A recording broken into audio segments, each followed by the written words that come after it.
पूर्णेन्दु सुंदर मुखादर वीन्द्र नेत्रा किसना पर किमपि तमहं न जाने बरहा पीडं नटवर वपुः कर्णयो कर्णिकारम्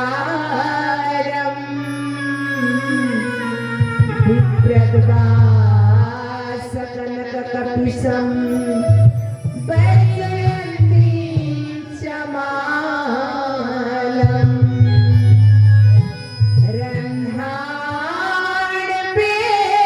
रन्ध्राणवेणुरधरसुदया पूरयन् गोपवृन्दैः वृन्दारण्यं सपदरमणं प्राविशत् गीतकीर्ति प्रथमलागुतो चरणको धन्येन छुड़ायो छिना लाकतले लाल एड़िया मेरे जीव के यही जीवना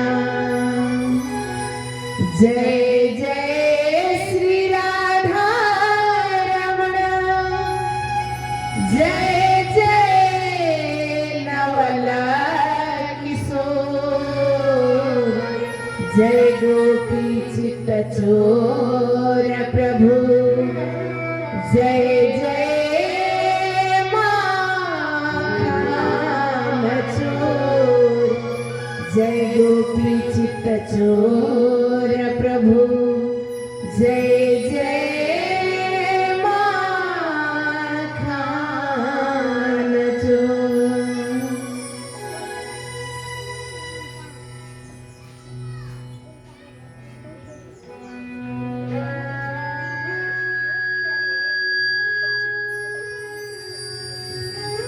परात्पर सच्चिदानंदमय पूर्ण ब्रह्म परमात्मा युगल स्वरूप श्री राजश्यामा जी राधा कृष्ण की वांग्मय प्रतिमूर्ति स्वरूप श्रीमद्तारतम सागर एवं उन्हीं पर ब्रह्म परमात्मा के लीला रस कथा से ओतप्रोत ग्रंथ श्रीमद् भागवत महापुराण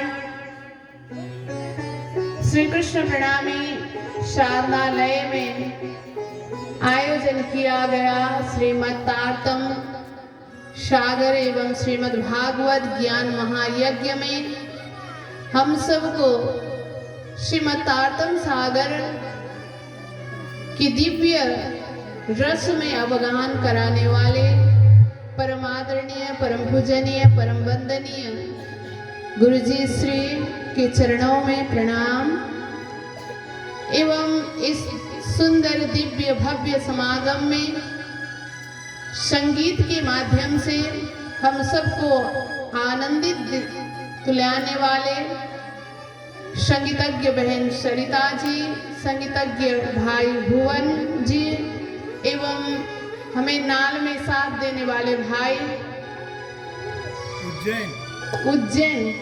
उज्जैन जी और हमारा छोटा सा उस्ताद प्यार में हमें आनंद दिलाने वाले मनीष भाई एवं श्री कृष्ण प्रणामी साधनालय में उपस्थित समस्त धर्म प्रचारक प्रचारिकागण साधक साधिकागण सभी एवं यहाँ उपस्थित परब्रह्म परमात्मा की प्यारी प्यारी दुलारी अंगना स्वरूप सुंदर साथ जी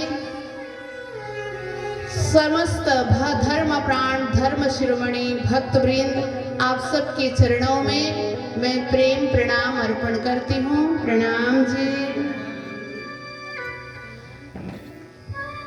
परब्रह्म परमात्मा की असीम अनुकंपा श्री गुरु जी का आशीर्वाद, श्री गुरु जी की सत प्रेरणा, सत कृपा से ही हम यहाँ पर उपस्थित हैं। तो आइए उन्हीं परब्रह्म परमात्मा की लीला रस का थोड़ा सा हम गान करेंगे, फिर उसके बाद हम प्रसंग में प्रवेश करेंगे। आइए भाव और प्रेम के साथ ताली बजाते हुए परमात्मा के रस कथा का हम संगीत के माध्यम से गान करेंगे। भजे ब्रजे कमंडनम समस्त पाप खंडनम, भजे ब्रजे कमंडनम समस्त पाप खंडनम, सुभक्त चित्तरंजनम सदैव नंदनंदन, सुभक्त चित्तरंजनम सदैव नंदनंदन, सदैव नंदनंदनम सदैव नंदनंदनम, सदैव नंदनंदनम सदैव नंदनंदनम, सदैव नंदनंदनम सदैव नंदनंदनम, सदैव नंदनंदनम सदैव नंदनंदनम, भजे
भागवत महात्म्य कथा प्रसंग में कल का दिन शुरुआत का दिन था, तो हम कल थोड़ा सा मंगलाचरण के प्रसंग में ही हम प्रवेश कर सके।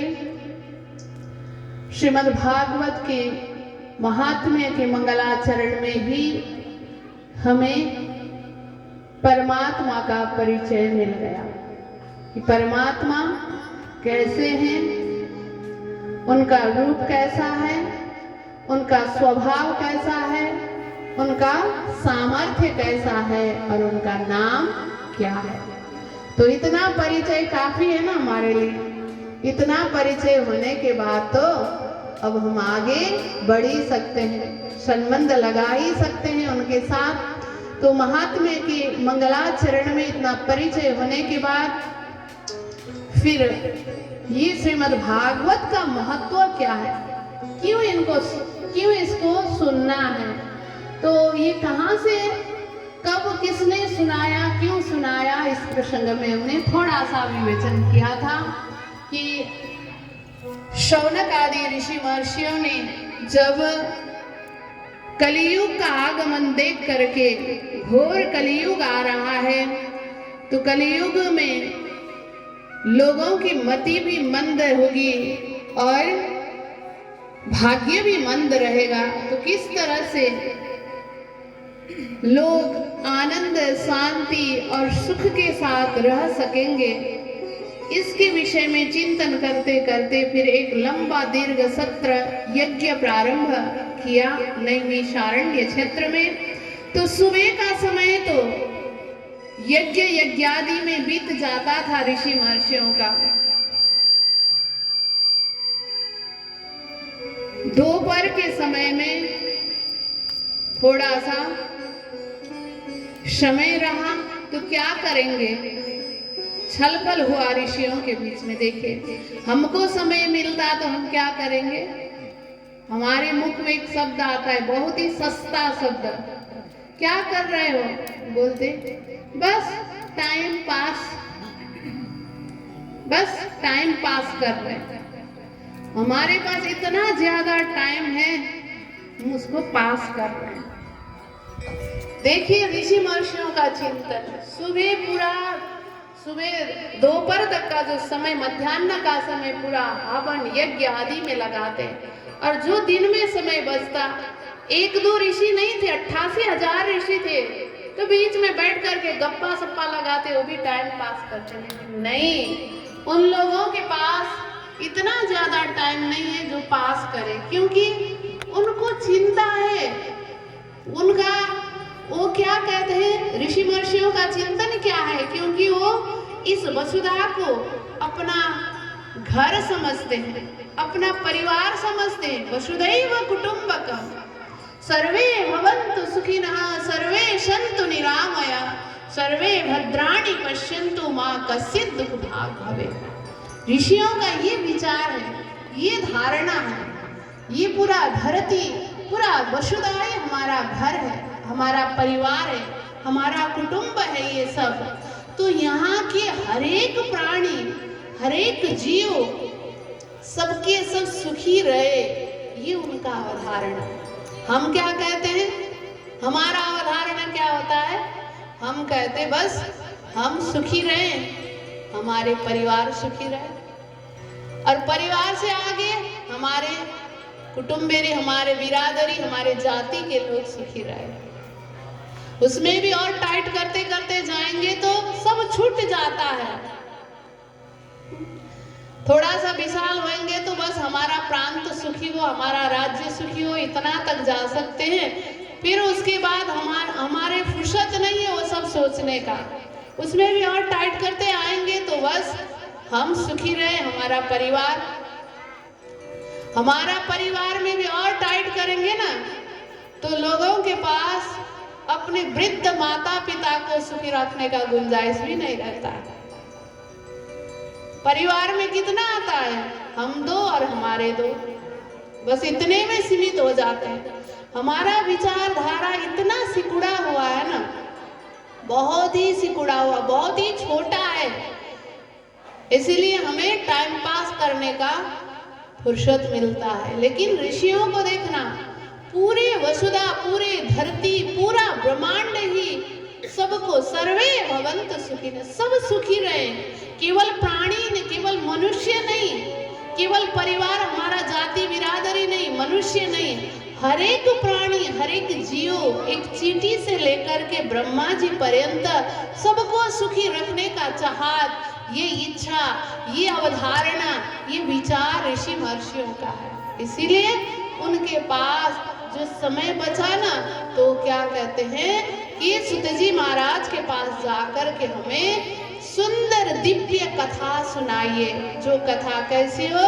पावन में पावन, श्रेष्ठ में श्रेष्ठ और श्री कृष्ण को प्राप्ति कराने वाली कथा हो, ऐसी कथा हमें सुनाइए। इस तरह से जब उन्होंने सुत जी महाराज से प्रार्थना की, तो सुत जी महाराज कहते हैं, उनके वचन सुन करके, प्रीति सौनक चित्ते ते यतो वच्मि विचार्य च सर्व सिद्धांत निष्पन्नम संसार भयनाशम। हे सौनक आदि ऋषि महर्षियों, आप लोग चिंता मत करो, क्योंकि आपके हृदय में मैंने प्रेम देखा है। सुत जी महाराज कहते हैं कि आप लोगों के हृदय में हमने परमात्मा के प्रति प्रेम देखा है। इसीलिए आप क्या कहते हैं कि सबको सुखी रखने, सबको आनंदित रखने का विचार रखते हो, कि आपके हृदय में परमात्मा प्रति प्रेम होने के कारण आपने जो पूछा है वो संसार भय नाशन, संसार का भय नाश करने वाला ऐसा सिद्धांत परक कथा हम आपको सुनाएंगे, जो कैसा होगा? भक्त्योग वर्धनम यच्च कृष्ण संतोष हेतुकम्।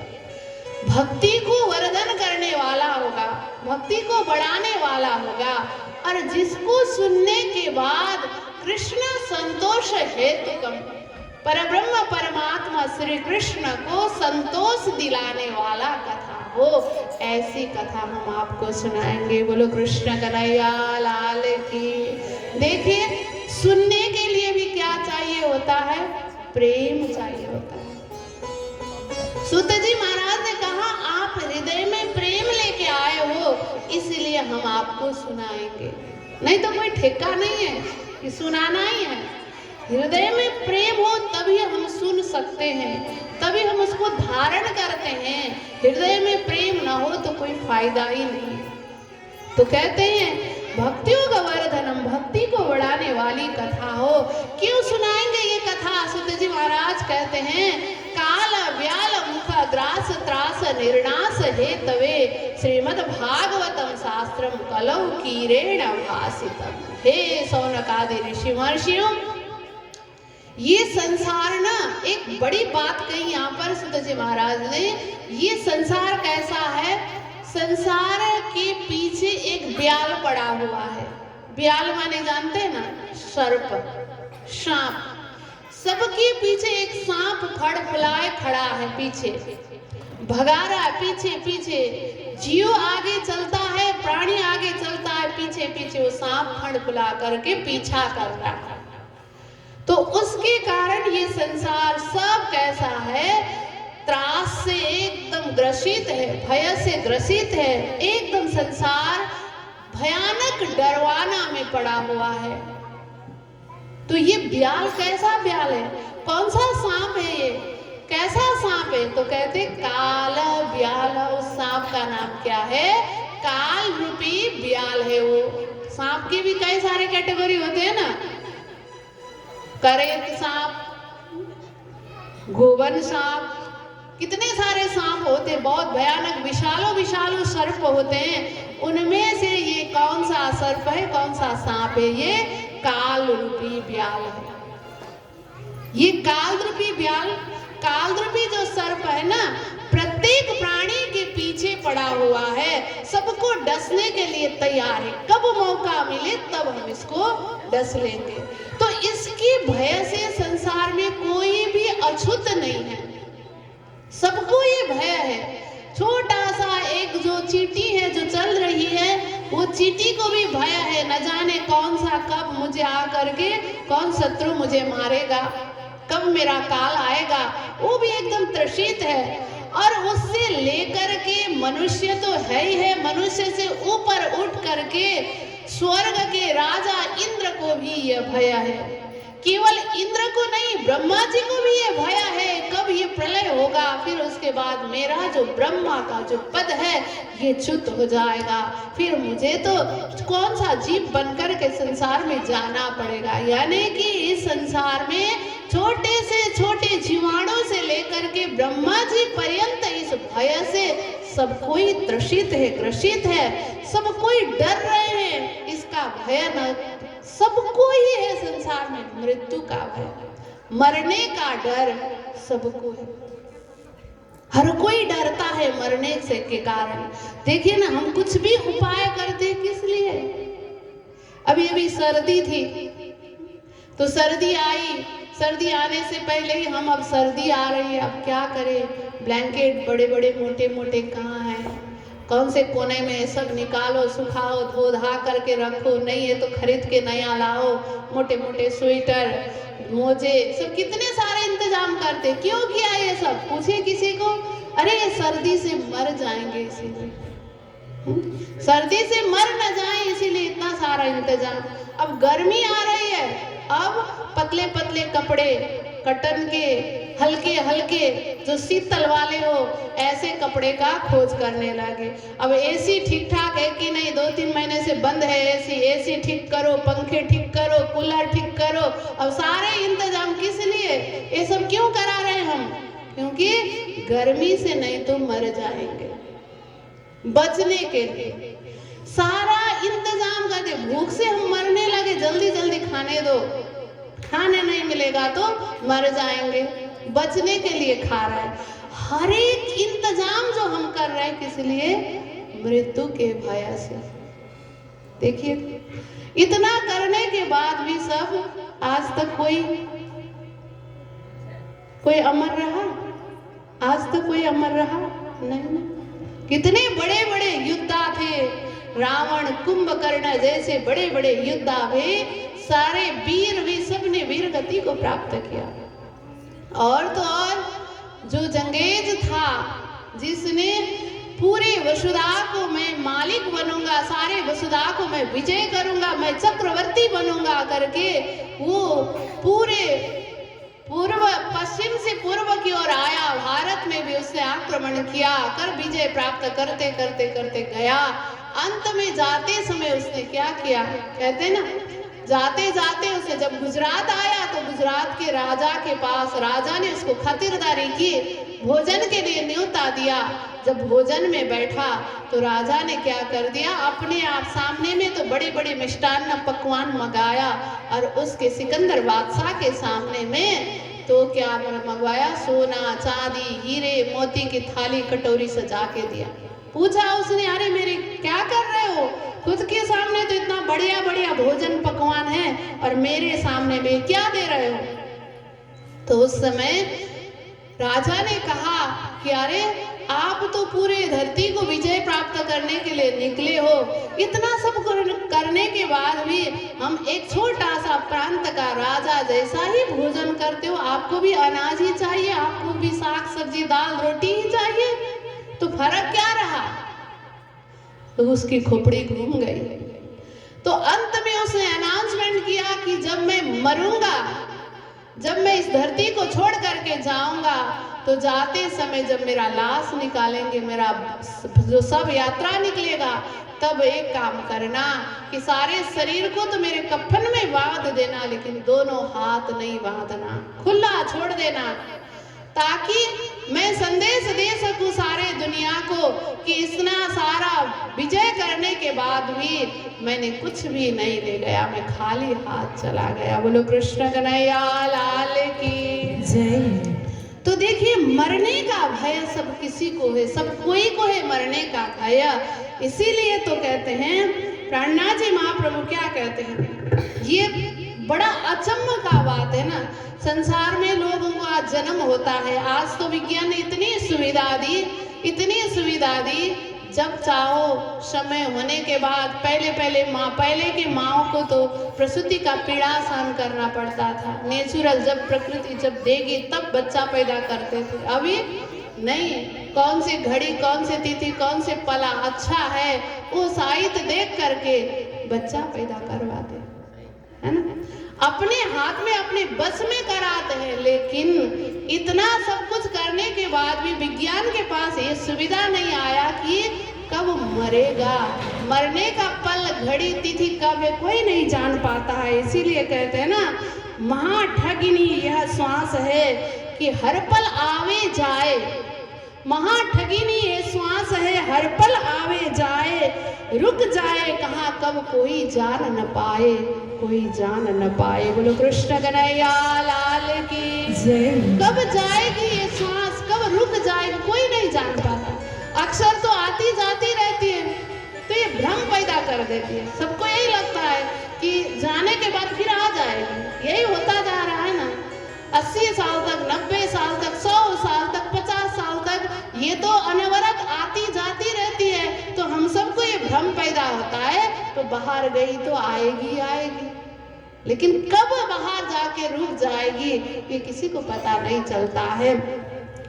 तो इसीलिए मरना तो सब किसी को घटता ही पड़ता है, मरना ही पड़ेगा, जाना ही जाना है। संसार में ये ध्रुव सत्य है। इसीलिए भगवान श्री कृष्ण ने गीता में भी कह दिया, जातस्य ही ध्रुवो मृत्यु ध्रुवम जन्म मृतस्य च। संसार में जन्म लेने के बाद तो जाना ही पड़ता है, मरना ही पड़ता है। इसीलिए हम सेवा पूजा में भी गाते हैं ना शाम को, जो उपजो सो तो रयो नहीं कोई, उत्पन्न जो होता है, उत्पन्न होने वाला ये धरती में अमर नहीं रहता है, सबको जाना ही पड़ता है प्यारे भक्तवृंद। लेकिन जाना तो जाना है, जाने की यात्रा भी हमको सफल कराना है। इसीलिए मरण उनका सफल है, मरण उनका सफल है जिनको कभी मरना ना पड़े, मरण उनका सफल है जिनको कभी मरना न पड़े, जन्म लेना उनका सफल है जिनको फिर जन्म लेना ना पड़े। बोलो कृष्ण कन्हैया लाल की जय। जन्म तो हर कोई लेता है, मरता भी हर कोई है, लेकिन जन्म तब सफल होगा कि हम इस संसार में, इस धरती में आकर के फिर जन्म लेने वाले कर्म न करें, अब फिर इस संसार में आवागमन के चक्र में पड़ने वाले कर्म न करे। इसीलिए मरता तो हर कोई है, कीड़े मकोड़े सब कोई मरते हैं। इसीलिए मोमिनों ने क्या कहा, मर मर सब कोई जात है, चाहिए मोमिन मौत फर्क। मरना तो सबको है, लेकिन परमात्मा के जो भक्त है, परमात्मा के जो प्यारे है, परमात्मा के जो अनुरागी है, जो मोमिन है, जो ब्रह्म आत्मा है, उनको मरने की सलीका भी आना चाहिए, मरने का तरीका भी सीखना चाहिए। तो प्यारे भक्तवृंद, इसीलिए प्राणनाथ जी महाप्रभु क्या कहते हैं, प्राणनाथ जी महाप्रभु कहते हैं ना, पहले पीतु सर्वत मौत का कर, तहकीक मुकरर, एक जरा जिन सक रखो, पीछे रहो जीवित या मरना। बोलो कृष्ण कन्हैया लाल की जय। मरना तो है ही है, लेकिन ये मरना कैसे मरना है। प्राणनाथ जी ने कहा, मरता तो जीव ये शरीर छोड़ के मरता एक बार, लेकिन जीव बार बार मरता है, बार बार मरता है। क्यों? क्योंकि उसके पास एक बहुत बड़ा पहाड़ है, वो एक बड़ा पहाड़ उठा के चलता है, उस पहाड़ का नाम है अहंकार। ये अहंकार भी पहाड़ लेके चलता है ना, तो जीव बार बार मरता है, बार बार मरता है। कभी कोई थोड़ा सा प्रशंसा कर देता है तो एकदम फूल जाता है, ओ हम तो इतने बड़े, हम ये हो गए, हम वो हो गए। लेकिन थोड़ी सी भी कोई अपमान कर देता है तो फिर जीव मरता है। उस समय कितना आघात पहुंचता है। आज आए दिन हम न्यूज़ सुनते हैं, आए दिन सब देखते हैं, वहाँ पे लोगों ने, किसी ने आत्महत्या किया, किसी ने विष पान किया, किसी ने क्या किया, किसी ने क्या किया, कैसे कैसे लोग मर रहे। क्यों? अहंकार के कारण। वो अहंकार में फूलने के कारण वो अहंकार को पिया नहीं, इसलिए प्राणनाथ जी कहते हैं वो मरने की बात तो छोड़ो, पहले ये मरने से बचो, बार बार मरने से बचो। बार बार क्यों मरते हैं? ये अहंकार को पकड़ के चलने के कारण बार बार मरते हो। तो अहंकार को पहले क्या करो? प्राणनाथ जी ने कहा पहले पी तू शरबत मौत का, मौत की शरबत को पियो। मौत माने यहाँ पर अहंकार रूपी मौत, इसको पियो पहले, इसको पान करने के बाद। कल भी मैंने कहा ना, नमन करना माने मन रहित होना। जब मन ही नहीं रहा तो कोई अहंकार ही नहीं है। ये सारा सब खेल मन का ही है। इसीलिए यहाँ पर क्या कहते हैं, काल ब्याल मुख ग्रास त्रास निर्णास हेतवे। ये श्रीमद् भागवत महापुराण की जो कथा है, ये बार बार मरने का जो भय है, इस भय से बचाने वाला है। ऐसी कथा हम आपको सुनाएंगे। तो एतस्मात् परम किंचित मनः शुद्धेन विद्यते, जन्मांतरे भवेत् पुण्यम तदा भागवतम लभेत। ये भागवत की महिमा क्या है? कहते हैं एतस्मात् परम किंचित मनः शुद्धेन विद्यते। श्रीमद् भागवत जैसा मन को शुद्धि कराने वाला साधन कोई भी नहीं है संसार में। क्योंकि यहाँ पर क्या है, श्रीमद् भागवत में भक्ति, भक्त, भगवंत और गुरु की बात है। जब भक्ति की बात श्रवण करेंगे, जब गुरु की बात श्रवण करेंगे, जब परमात्मा की बात को श्रवण करेंगे, तब हमारा चित्त शुद्ध हो जाता है, हमारा मन शुद्ध हो जाता है। जितना जितना हम सांसारिक बातें सुनेंगे, उसका दुख सुनेंगे, उसका पीड़ा सुनेंगे, उसका क्या सुनेंगे, उतना ही हमारा मन खराब होता चला जाता है। बोलते हैं ना, कभी कभी हमारे आंटी बोलते हैं ना, आज तो पूरा दिन गया हमारा, वो फलाने शैली के पास जाके आई थी, उसका सब ये सुन सुन के पूरा मन ही खराब हो गया। तो कितना मन भारी होता है। इसीलिए बचना चाहिए। हमारे गुरुजी कहा करते हैं ना, तो अपने आप को डस्टबिन बनाओगे, अपने कान को कूड़ादान बनाओगे, डस्टबिन बनाओगे, तो डस्टबिन बना करके रख दोगे तो सारा कचरा डाल देगा ये दूसरा, तो कचरा डालेगा तो डस्टबिन के आसपास जाओगे तो क्या होगा? बदबू आने लगेगी, गंदा आने लगेगा, वहां पर मक्खियां भिनभिनाने लगेगी, है ना। तो वही है, हम भी दूसरे दुनिया भर का कूड़ा डालेंगे तो हमारे हृदय में, हमारे मन में भी बदबू आने लगेगा। फिर हमारा मन भी वो पूरा वहाँ पर मक्खियाँ भिनभिनाने लगेगी, अनेक तरह की विचारों की, बुरे बुरे विचारों की मक्खियाँ भिनभिनाने लगेगी। उससे बचना होगा। उससे बचने के लिए उपाय क्या है? परमात्मा का नाम का जाप, परमात्मा का मंत्र का जाप, परमात्मा का भजन गाना, परमात्मा की लीला का रसपान करना, परमात्मा की महिमा को श्रवण करेंगे जितना जितना, उतना ही मन शुद्ध होता जाएगा। तो इसीलिए ऐसा सुंदर दिव्य ये भव्य जो कथा है, ये हम आपको सुनाएंगे। तो यहाँ पर 88,000 ऋषि महर्षि प्रश्न करते हैं, तो ऐसी कथा आप सुनाएंगे, बहुत महिमा गाते हैं आप। इस कथा का इतना बड़ा महिमा है, इसका क्या प्रमाण है? कोई प्रमाण है? तो कहते हैं अरे बड़ा प्रमाण है इस कथा का, क्यों चिंता करते हो? ये कथा ऐसी कथा है ना, तो श्रीमद् भागवती वार्ता सुराणाम अपि दुर्लभा। ये तो भागवत की जो कथा है, देवताओं के लिए भी दुर्लभ है। देवता लोग भी श्रीमद् भागवत की कथा सुनने के लिए तरसते रहते हैं। ये देवताओं के लिए भी दुर्लभ कथा है। तो क्या प्रमाण है इसका? देवताओं के लिए कैसे दुर्लभ है ये कथा? तो कहते हैं देवताओं के लिए ये कथा दुर्लभ है। एक प्रसंग सुनाते हैं। एक बार क्या हुआ, जब सुखदेव जी महाराज परीक्षित को कथा श्रवण कराने लगते हैं, गंगा के किनारे में कथा श्रवण करा रहे थे सुखदेव जी महाराज, तो उस समय देवताओं को पता चला, स्वर्ग में सारे देवताओं ने देखा कि सुखदेव जी महाराज कथामृत पान करा रहा है। ये तो बड़ा ही दिव्य है, बड़ा ही भव्य है। ये कथामृत स्वर्ग में हमको सुनने को नहीं मिलता है। तो देवता ने विचार किया, चले जाएंगे। परीक्षित को तो भय है किस चीज का? 7 दिन के अंदर तक्षक नाग से डसने के कारण तुमको मृत्यु होगा, ये श्राप पड़ा हुआ है परीक्षित को। तो उस मृत्यु के भय से परीक्षित सुखदेव जी महाराज के पास आए हुए हैं। तो सुखदेव जी महाराज ने उनको उस भय से निराकरण करने के लिए जब कथा श्रवण कराने लगते हैं, तो देवता लोग सोचते हैं हमारे पास तो सुधा अमृत है, स्वर्ग का अमृत है, हमारे पास सुधा अमृत है। ये सुधा अमृत पान करने के बाद तो लोग अमर हो जाते हैं। तो ये अमृत लेकर के जाएंगे और परीक्षित को वो अमृत पान कराएंगे, उसके बदले में हम कथा अमृत पान करेंगे।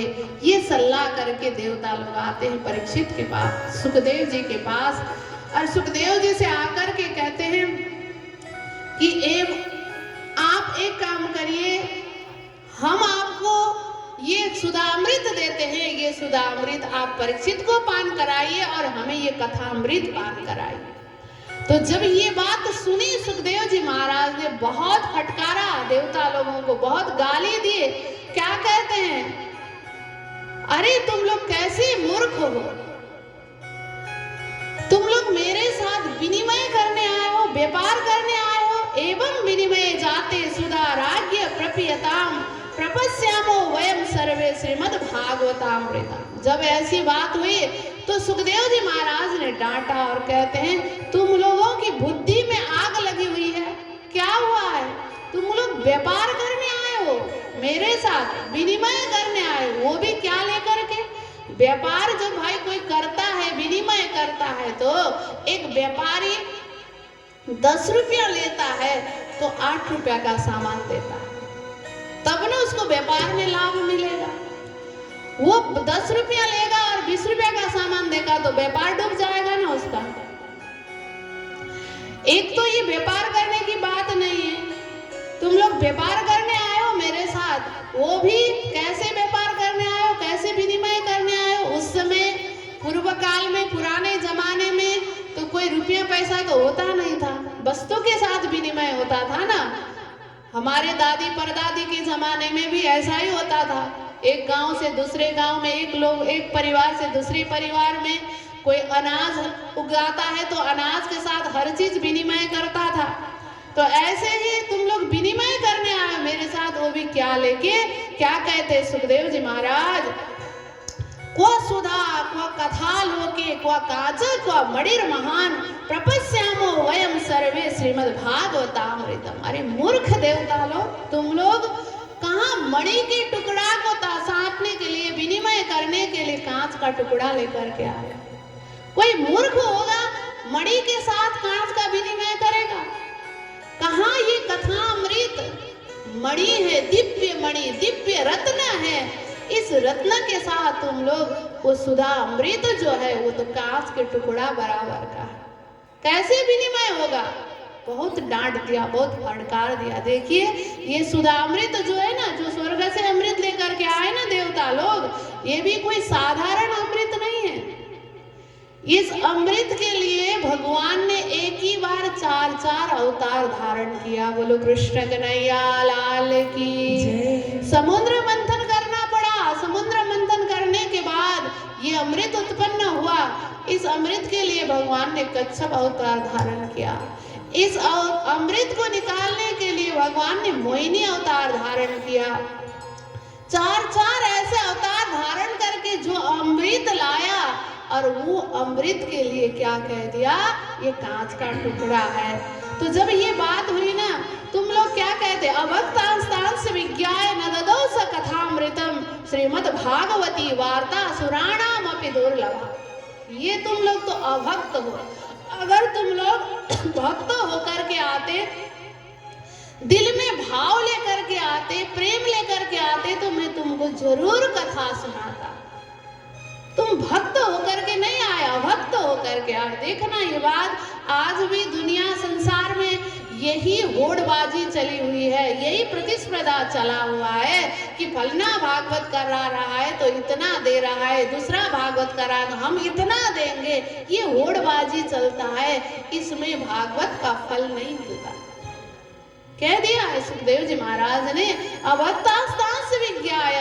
नहीं, ऐसी बात नहीं है कि हम दान न करें, पुण्य न करें, हमारी कमाई जो है वो सत्कर्म में न लगाएं, गुरुदेव के चरण में अर्पण न करें, ये बात कदाचित नहीं है, वो करना है। लेकिन भागवत को सामने में रखते हैं, ज्ञान को सामने में रखते हैं, तो हृदय में प्यास भी साथ साथ में होना चाहिए। अपने सामर्थ्य अनुसार अपना जो पुण्य, अपनी जो कमाई है वो परमात्मा के नाम में समर्पण तो करना ही है, साथ में हृदय में प्यास भी होना चाहिए, हृदय में भक्ति भी होना चाहिए। भक्ति लेकर के जाएंगे तभी मिलेगा। बहुत हंसी कर दी सुखदेव जी महाराज ने, तो सारे ये देवता लोग गए स्वर्ग में, मुंह लटकाए हुए। ब्रह्मा जी ने देखा, क्या हुआ भाई, क्यों मुंह लटका के आए हो? तो सारी बात बताई। आखिर है क्या इस कथा में, इस भागवत में है क्या, क्यों ऐसा कर दिया मुझे, हम लोगों को क्यों डांटा सुखदेव जी महाराज ने?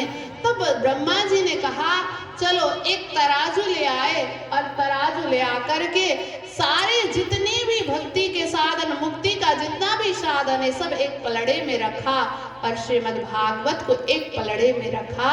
तो भागवत वाला पलड़ा भारी हुआ, वो नीचे का नीचे रहा, दूसरा पलड़ा बहुत ऊपर उड़ गया। तो कहते, राज्यो मोक्ष तथा वीक्ष पुरा धाता पे विस्मिता, सत्य लोके तुलम बद्वा तौले तन्य साधन। सब आश्चर्यचकित हो गए।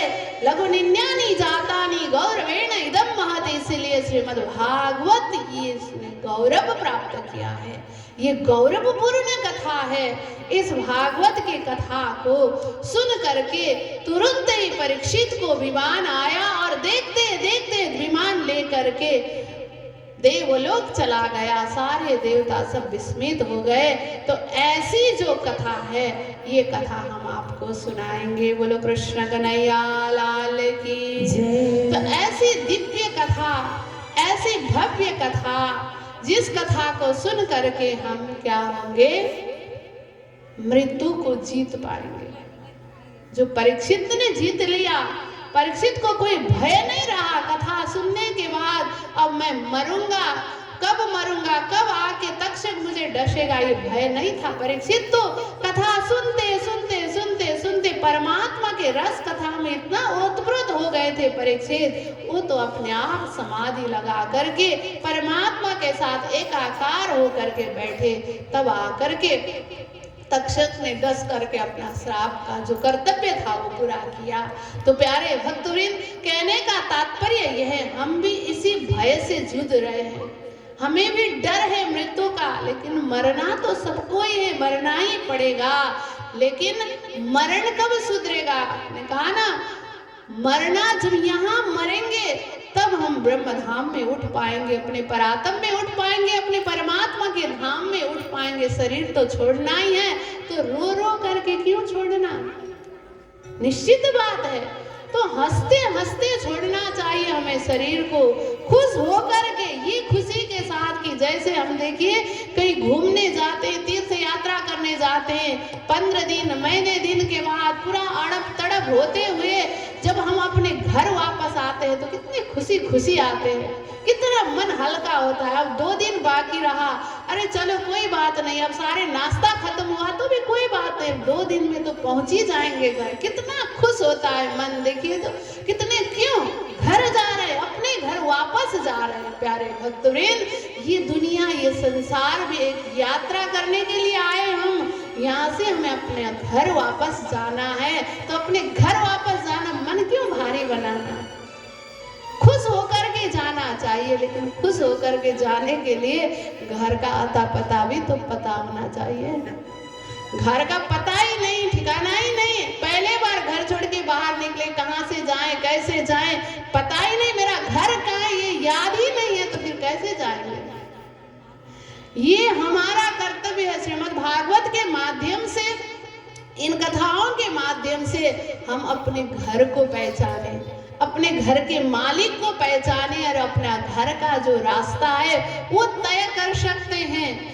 इसके बाद अपने मालिक को पकड़ करके उसके पीछे लग करके आराम से हंसते हंसते हम अपना घर वापस जा सकते हैं। प्यारे भक्तवृंद, तो आइए अब हमें मृत्यु के भय में नहीं रहना है, हमें तो अपने घर वापस जाना है।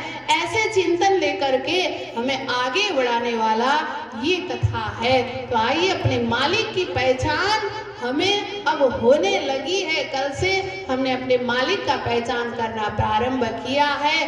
तो अब एक भजन श्रवण करके हम फिर आगे प्रसंग में प्रवेश करते हैं। यहाँ प्रश्न पूछते हैं शौनक आदि ऋषि महर्षि कि आपने तो बताया ये कथा सुनना है, तो कितने दिन सुनना है, कैसे सुनना है? तो उस कथा सप्ताह सुनने की बात कही। तो ये कथा सप्ताह का परंपरा कहाँ से चालू हुआ, कैसे चालू हुआ, कथा सुनने से और क्या फायदा होता है? तो कहते हैं कथा सुनने से ज्ञान और वैराग्य जग जाते हैं, भक्ति वृद्ध हो गई हो तो भी तरुण हो जाती है, ये कथा सुनने से फायदा होता है। तो ऐसा कभी हुआ है? तो कहते हुआ है, हम बताएंगे। पहले एक भजन सुनेंगे, फिर उसके बाद हम आगे प्रवेश करेंगे। बोले कृष्ण कन्हैया लाल की जय। हेलो हेलो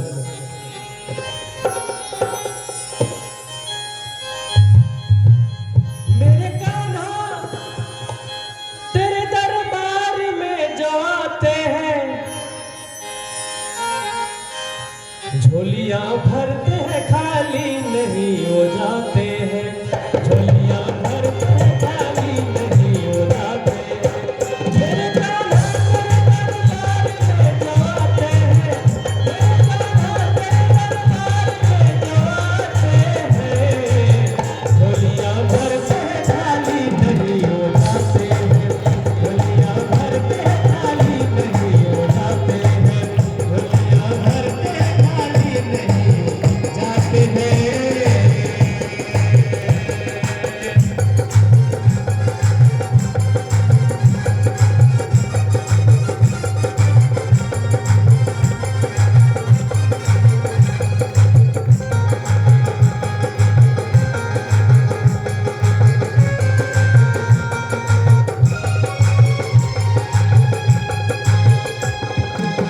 हम तो चले आए हैं दिल में बड़े अरमान लिए, हम तो चले आए हैं दिल में बड़े अरमान लिए, छोड़ के दर न तेरा दिल में अपने ठान लिए, छोड़ के दर न तेरा दिल में अपने ठान लिए।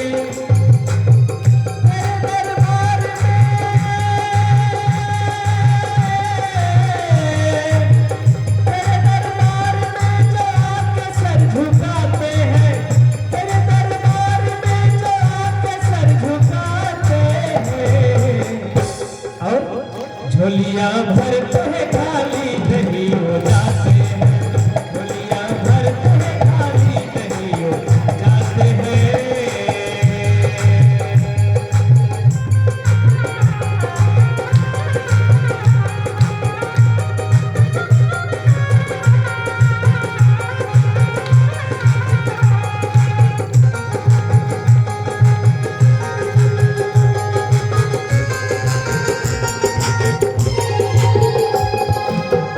तेरे चरणों में कान्हा थोड़ी जगह मिल जाए,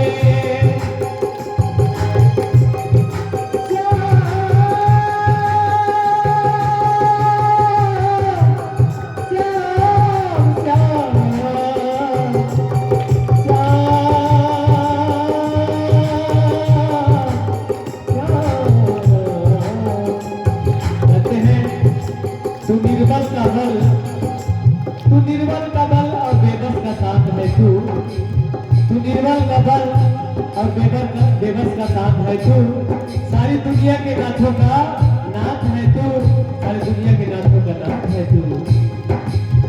तेरे चरणों में बाबा थोड़ी जगह मिल जाए, मेरी पतझड़ की जिंदगी में फूल खिल जाए, तेरी महिमा की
जाते हैं।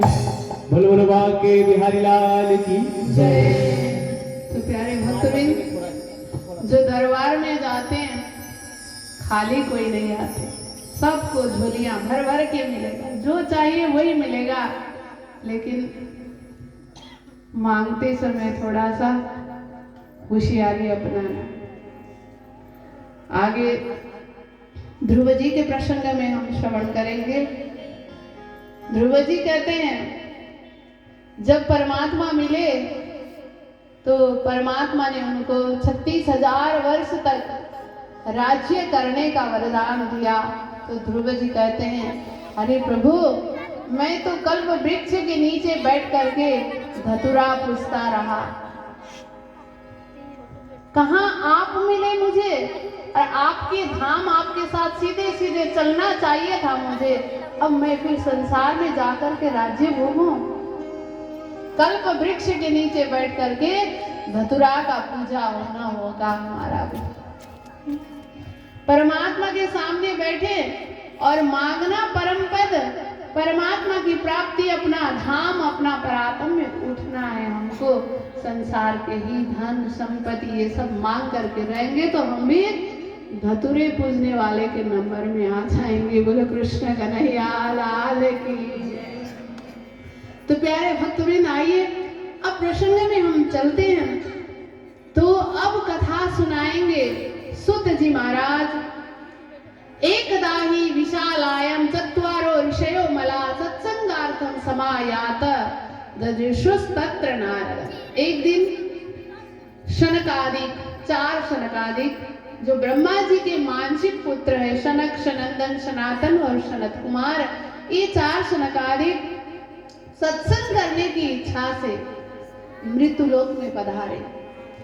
स्वर्ग से, वैकुंठ से मृत्युलोक में पधारे। सत्संगार्थम समायाता, सत्संग करने की इच्छा से। ये 4 ना ऐसे लोग हैं, ऐसे भाई है, 4 भाई, कभी खाली नहीं बैठते। एक बोलने लगेगा, एक कथा सुनाने लगते, ज्ञान गुण की बातें करने लगते, 3 श्रोता होकर के सुनने लगते। फिर दूसरे की बारी, दूसरे बोलने लगते, 3 और सुनने लगते। कोई उनको दूसरों की जरूरत नहीं है। हमें तो बोलने के लिए भी श्रोता चाहिए। हम यहाँ वेट करते हैं, 2 बज गया, कोई आए नहीं, कैसे शुरू करें? हमको तो सुनने वाला चाहिए, लेकिन उनको कोई नहीं चाहिए। वो अपने आप एक बोलेगा, 3 सुनेगा। मैंने कभी फालतू बात करेंगे ही नहीं, फालतू सोच आएगा ही नहीं। हमारा भी परिवार हो तो ऐसा, भाई भाई हो तो ऐसे, बहन बहन हो तो ऐसे, जेठानी देरानी हो तो ऐसी, और हमारे परिवार के सदस्य सहेली सहेली हो तो भी ऐसे, कि जब भी बात हो तो परमात्मा के विषय में, उनके रूप, उनके धाम, उनके गुण, उनके लीला के विषय में बात हो। तो देखिए, ये 4 सत्संग करने की इच्छा से आते हैं। तो आते आते कहाँ पहुंचे? बद्री विशाला क्षेत्र में पहुंचे, बद्रीनाथ के वहां। तो वहां क्या हुआ? एकदा ही विशालायम चत्वारो ऋषयो मला सत्संगार्थम समायात ददृशु तत्र नारदम। सत्संग करने के लिए आए हुए थे, तो बद्री विशाला में एक दिन उन्होंने देखा नारद जी वहां पर दिखे।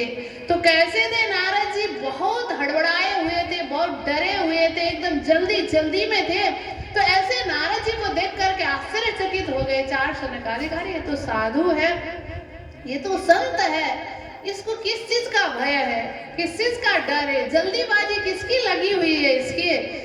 तो कहते, कथम ब्रह्मण दीन मुख कुतः चिंता तुरो भवान त्वरितम गम्यते कुत्र कुतस्सा गमनम तवा। अरे भाई, तुम तो संत हो, कथम ब्रह्मण दीन मुख, ऐसे दीन मुख लगा करके, ऐसे दुखी मुंह, ऐसा चेहरा लटका करके कहाँ जा रहे हो? चेहरा ऐसा है तुम्हारा कि जैसे एक कृपण व्यक्ति हो, लोभी व्यक्ति हो, कंजूस व्यक्ति हो, और उसका सारा धनमाल डकैत हो गया हो, तो उसका चेहरा कैसा होगा? जीवन भर कभी ना अपने आप खर्च किया, ना अपने आप उसका सुख समृद्धि सदुपयोग किया, ना अपने परिवार को दिया, ना कोई दान दक्षिणा किया, सब बचा बचा के थैला पोटला बांध के रखा। आखिर में चोरी करके चोर ले गया, तो उसका मुंह कैसा रहेगा? करके कहाँ जा रहे हो? कृपण ना, लोभी भी इतने लोभी होते हैं ना आदमी, क्या बताएं। एक बार 3 लोग थे, 3 दोस्त थे, तो उनकी बड़ी महिमा थी, गांव में बहुत ख्याति थी कि ये 3 बड़े ही लोभी है। लोभी भी बोलते ना, कंजूस, कंजूस में भी और लोभी, और गए बीते को मक्खी चूस कहते, उससे भी और गए बीते 3 थे। तो 3 लोग एक दिन बाजार करने गए, तो बाजार में एक आपस में बात किया, अरे हमारी सारी बहुत बदनामी हुई है हमारे गांव में, हमारे मोहल्ले में। तो कैसी बदनामी? अरे हमको बहुत लोभी बोलते हैं लोग, चलो आज हमारी उस बदनामी को हम तोड़ेंगे। तो कैसे तोड़ेंगे? सबने कहा चलो हम आज घी खरीदेंगे। सबने घी खरीदा, कितना? 1-1 पौवा घी खरीदा, 250 ग्राम घी खरीदा और लेकर के गए घर में। फिर 15 दिन बाद मिले 3 इकट्ठा। एक ने पूछा, अरे तुम्हारा घी खा रहे हो कि नहीं जो खरीदा था? अरे खा रहे, बड़े मजे से। एक कहता है, तो कितना है? अरे अभी तो बहुत बचा हुआ है। तो कैसे बचा, कैसे यूज करते हो? कहता है, अरे हम तो क्या करते हैं, वो जब रोटी बनती है ना, तो मेरी बीबी रोटी बना के, रोटी का जब थाक लगाती है, तो हम क्या करते हैं, थोड़ा सा घी निकालते हैं और ऊपर वाली जो रोटी है और नीचे वाली जो रोटी है उसमें घी चपोड़ के रख देते हैं। तो ऊपर में घी, नीचे में घी, तो बीच में घी का सुगंध सब में फैल जाता है। तो हम ऐसे खा रहे हैं। तो फिर दूसरा कहता है, तुम्हारा तो थोड़ा बहुत घटा होगा, मेरा तो बिल्कुल भी घटा नहीं। क्यों नहीं घटा? वो कहता है, अरे हम तो क्या करते हैं, हम तो घी का जो बोतल है ना, वो ट्रांसपेरेंट बोतल है, दिखता है बाहर से घी, तो जब घी रोटी खाने का समय होता है तो हम घी सामने में रखते हैं और उसको देख देख करके रोटी खाते हैं। बस ढक्कन थोड़ा सा खुला रखते हैं, सुगंध नाक से लेते हैं और रोटी खाते हैं। हमारा तो जैसा का तैसा ही है। तीसरा कहता है, अरे तुम तो ढक्कन खोलते हो, हम तो बिना ढक्कन खोले खाते हैं, पूरा का पूरा जैसा का तैसा है। तो तीसरा कैसे पूछते लोग, अरे हमने भी जो घी है ना वैसे ट्रांसपेरेंट बोतल में डाला हुआ है, तो तुम घी नहीं लगाते हो? लगाते हो, हर रोटी में घी लगाते हो। कैसे लगाते हो? कहता है, वो घी का ढक्कन अच्छे से बंद कर दे बोतल का, और सारे रोटी में ऊपर से बोतल को ऐसे लुढ़काते, बोतल घिस घिस के सब में घी लगाते हैं, जैसा का तैसा ही घी। बोलो कृष्ण कन्हैया लाल की। ऐसे होते कंजूस लोग, लोभी लोग, हाथ पात है लोभी का। तो ऐसे लोभी लोगों का धन माल गुम गया हो तो क्या हाल होगा। सौनक आदि सुखदेव जी ये 4 शनकादि कुमार जो है पूछते नारद जी को, कथम ब्रह्मन दीन मुख, ऐसे ही दुखी मुंह बना करके क्यों चल रहे हो? कुतस चिंता तुरो भवन, क्या चिंता हुआ तुमको? तुम तो फकीर हो, ऋषि हो, देवर्षि हो, साधु हो। साधु को तो कोई चिंता होता ही नहीं, इसीलिए कहते ना, फिकर सबको खा गई, फीकर सबको खा गई, फीकर सबका पीर, फीकर को जो फाकी करे वही फकीर। बोलो कृष्ण कन्हैया लाल की जय। तो फकीर ने तो सारा फिकर को फाकी कर दिया है, तो फिर किस बात का टेंशन, किस बात का चिंता?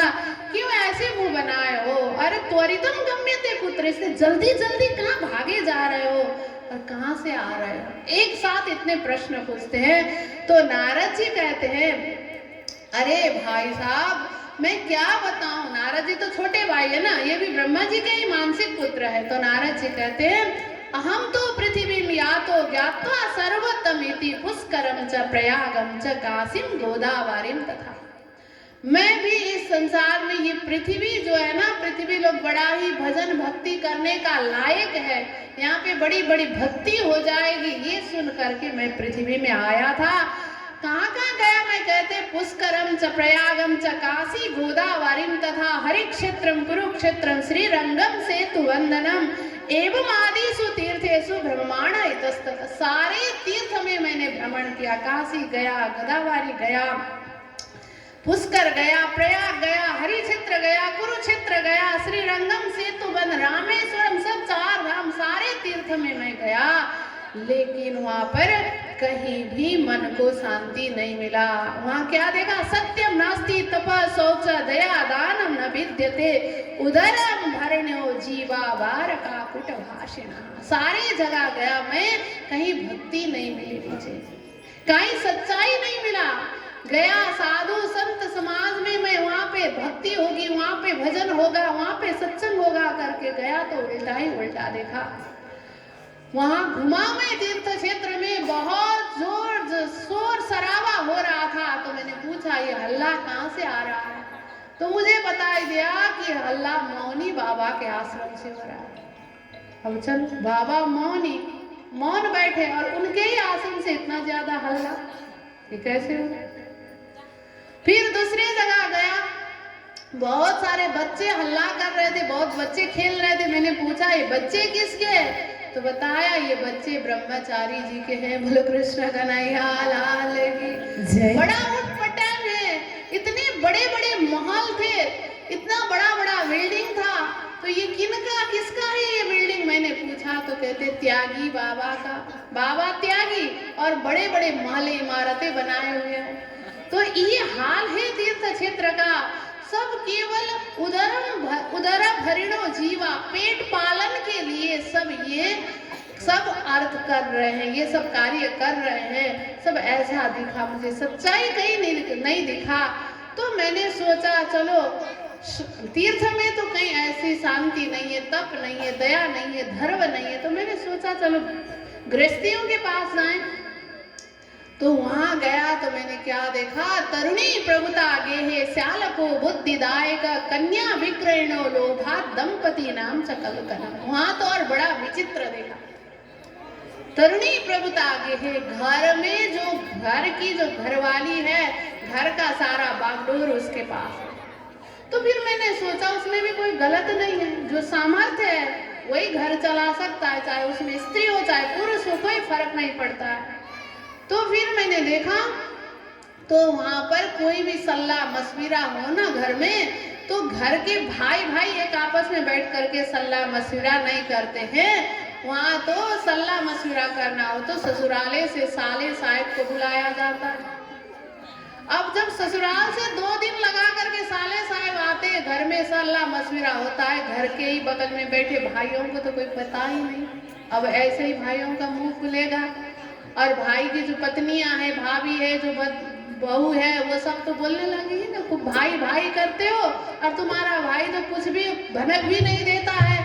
तो वहीं पे मुंह फुलाना चालू हो गया। और फिर इतना होने के बाद चलो साला भी बुद्धि देने वाला ज्ञानी हो तो कोई बात नहीं, जो बुद्धिदायक है उससे सलाह ले सकते हैं। इतना होने के बाद भी पति पत्नी में बड़ा ही मेल मिलाप होगा, घर में सुख शांति होगा करके देखा तो नहीं। दंपति नाम चकलकनम, दंपति पति पत्नी रात दिन झगड़ा करते हैं।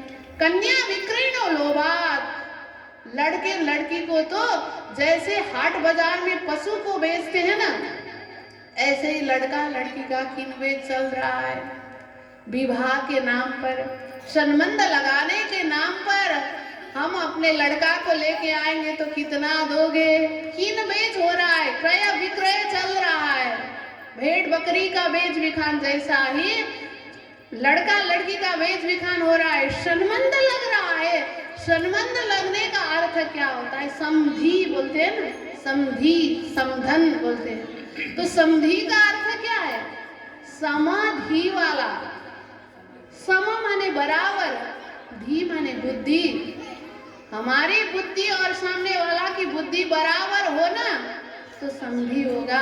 हमारा स्टैंडर्ड लेवल और उसका स्टैंडर्ड लेवल बराबर हो ना तो समधी बनेगा। हमारा घर का संस्कार और उसका घर का संस्कार बराबर एक ही लेवल का हो ना तब समधी बनेगा। वो बात को देखते नहीं। फिर बाद में शादी विवाह तो होगी, विवाह होने के 2 महीना हुआ नहीं, अब डिवोर्स पेपर भी तैयार होगा। क्यों? स्टैंडर्ड सम नहीं है ना, लेवल बराबर नहीं है ना, तो उसके बाद तो होना ही होना है। गृहस्थ जीवन को रथ बोला है, गृहस्थ जीवन को रथ बोलते हैं, दो रथ के गृहस्थ जीवन रूपी रथ के दो पहिया कहा है पति पत्नी को। और पहिया कैसा जोड़ दिया, रथ तो बना दिया जबरदस्ती, और पहिया क्या लगा, एक का ट्रैक्टर का पहिया लगा दिया, एक को मोटर बाइक का पहिया लगाया, तो आगे कैसे गाड़ी दौड़ेगी, चलेगी गाड़ी, तो बीच में एक्सीडेंट तो होना ही होना है ना। तो ये सब हाल देखा नारद जी ने, और कहते हैं इसीलिए मैं बहुत परेशान हो गया। एवं पश्यन कलेर दोषान पर्यटन नवनी महा यमुना तट मापन्नो यत्र लीला हरे रघु। मुझे बहुत टेंशन हुआ ये सब देख करके। कली का दोष चारों ओर फैल गया है, चारों ओर कली व्याप्त हो गया है। इस कली को प्रभाव को देख करके मैं फिर सोचा चलो मैं यमुना तट में जाऊंगा, वृंदावन जाऊंगा, जहां अभी अभी परमात्मा आकर के लीला करके गए हुए हैं, तो उस स्थली में जाऊंगा तो थोड़ा अच्छा लगेगा, वहां थोड़ा भजन भक्ति का माहौल होगा। ये सोच करके मैं वहां गया तो वहां तो और आश्चर्य देखा। तत्र आश्चर्य मया दृष्टा श्रूयता तन्मुनीश्वर एकता तो तरुणी तत्र निषण्ण खिन्न मानसा।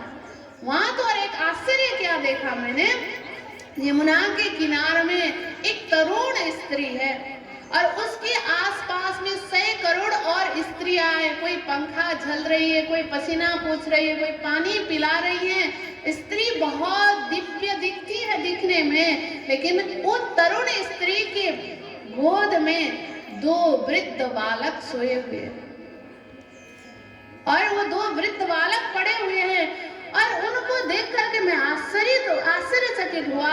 सोचा कि क्या है ये, थोड़ा जाके सोचूं। फिर नारद जी सोचने लगे पता नहीं क्या होगा, फिर मैं बेकार में क्यों पढ़ूं करके मैं जा रहा था तो उस स्त्री ने आवाज लगाई, क्या बोलती है, भोगो साधु क्षणम तिष्ठ मत चिंतामपि नाशय दर्शनम तब लोकस्य सर्वथा गहरम परम। वो स्त्री ने क्या कहा, अरे साधु रुको रुको, थोड़ी देर रुको, क्षणम तिष्ठ, आपको तो दर्शन करते ही सारे लोगों का चिंता को आप हरण करते हो, क्योंकि साधु होते ही ऐसे, संत होते ही ऐसे जिनका दर्शन करने मात्र से हमारे मन की सारी कालिमा जो है वो धुल जाती है।